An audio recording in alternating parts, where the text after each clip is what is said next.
দুপুরবেলা খাওয়া দাওয়া করে ঘরে তালা দিয়ে আমি আর মা যাচ্ছিলাম সোনাকে নিয়ে একটু ডাক্তারের কাছে। দেখো মেয়েটা তো পাকা হয়েছে, মা ছাতা ধরে আছে, তার উপর দিয়ে ও আবার মুঠো করে ছাতা ধরেছে। মায়ের থেকে নিয়ে একটু হেঁটে তারপরে টোটোতে উঠলাম। পরিবেশটা দেখো বাইরে কি সুন্দর, শরতের আকাশ কি সুন্দর লাগে দেখতে। টোটো করে চলে আসলাম ডাক্তারের কাছে। দেখে বুঝতেই পারছো এটা বাচ্চাদের ডাক্তার। এটা হচ্ছে বেথুয়ারহরিতে তোমার হসপিটাল রোডের আগে নীলাদ্রি বিশ্বাস ডক্টর, ওনার কাছে আমি দেখাচ্ছি। বেথুয়াতে থাকলে আমি নীলাদ্রি বিশ্বাসকে দেখাই, আর কৃষ্ণনগরে থাকলে সুজয় সাহাকে দেখাই।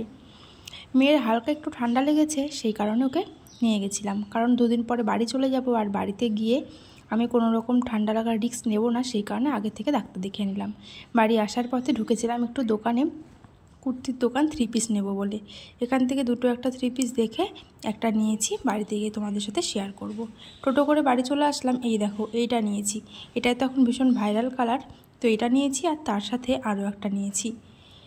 এটা নিয়েছি ঠিকই, কিন্তু দুঃখের বিষয় জানো, এই ড্রেসটা পরেছি, লেমন ইয়েলোটার কথা বলছি, এটা পরে দেখছি গায়ে ভীষণ টাইট হচ্ছে, সেই কারণে আবারও এক্সচেঞ্জ করতে হয়েছে। বেশ ভালো লাগছিল, খুব পছন্দের ছিল ড্রেসটা। বিকেলবেলা দোকান থেকে একটু ফুচকা নিয়ে এসেছিলো বাবা, তাই ফুচকা খেয়েছিলাম।